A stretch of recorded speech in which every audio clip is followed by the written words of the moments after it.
Hi friends, புதினா recipe இன்றைக்கி செய்ய போகிறோம். அதுக்கு என்னென்ன இன்க்ரீடியன்ட்ஸ் நான் சொல்கிறேன் பாருங்கள். புதினா கொஞ்சம், புளி கொஞ்சமாக எடுத்துக்கோங்க. புளி டேஸ்ட் பிடிக்கிறவங்க புளி போட்டுக்கோங்க. அப்படி இல்லைன்னா ரைஸில் லாஸ்ட்டாக லெமன் பிழிஞ்சிக்கோங்க. பூண்டு கொஞ்சம், ஒரு 6-7 பல்.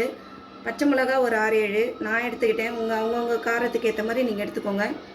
இஞ்சி கொஞ்சம் எடுத்து மொத்தமாக மிக்சியில் கிரைண்ட் பண்ணி பேஸ்ட் மாதிரி எடுத்துக்கிட்டு அப்புறம் ரைஸ் கலர போகிறோம். இப்போது கேஸ் பற்ற வச்சு கடாய் வச்சுக்கிட்டேன். கடாய் ஹீட் ஆனதும் எண்ணெய் ஊற்றிக்கலாம்.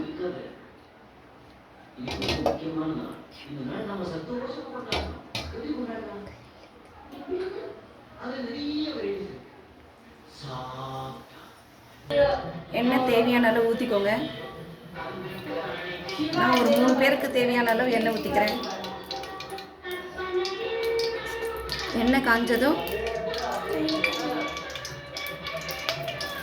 கடுகு கொஞ்சம் போடுறேன்.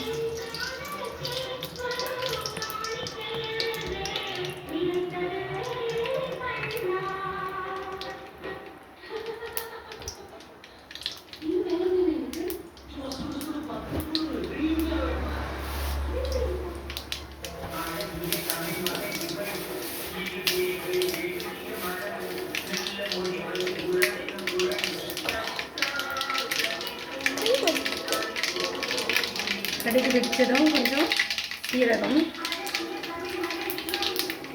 கடலைப்பருப்பு, கொஞ்சம் உளுந்து பருப்பு, கொஞ்சம் வேர்க்கடலை, கருவேப்பிலை இதெல்லாம் போட்டு நல்லா கலர் சேஞ்ச் ஆகிற அளவுக்கு பண்ணுங்க.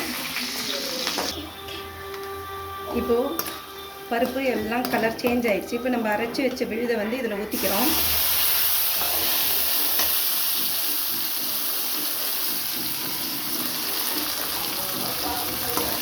இந்த பச்சை வாசனை போகிற அளவுக்கு நம்ம நல்லா வதக்கணும். சுருளை வதங்குதுன்னு சொல்லுவாங்க, அந்தளவுக்கு வதக்கணும்.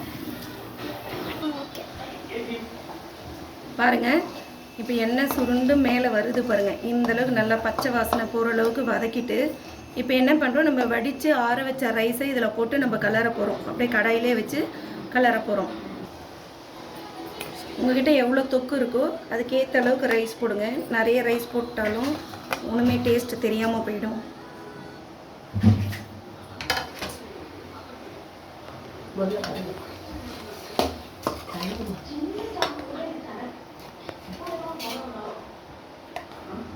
நான் ஒரு 3 பேர் 4 பேர் சாப்பிட்ற அளவுக்கு நான் செய்கிறேன். அதனால் இவ்வளோ ரைஸ் போடுறேன். இப்போ நல்லா கலரணும். சால்ட்டு வேணுங்கிற அளவுக்கு சால்ட்டு டேஸ்ட் பார்த்துட்டு சால்ட் போட்டு கலருங்க.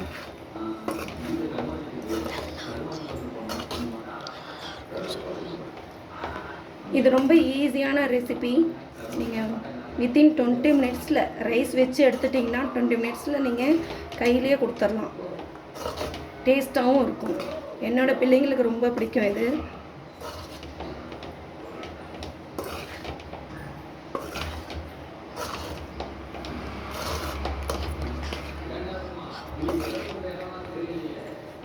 ரைஸ் ரெடி ஆகிடுச்சு. அவ்வளோதான், சர்வ் பண்ண வேண்டியது தான். இப்போ இதுக்கு வந்து உருளைக்கிழங்கு வறுவல் ரொம்ப காம்பினேஷன் சூப்பராக இருக்கும். நீங்கள் ட்ரை பண்ணி பார்த்துட்டு சொல்லுங்கள், கமெண்ட்ஸில் சொல்லுங்கள். சப்ஸ்கிரைப் பண்ணுங்கள் நியூ சேனல்.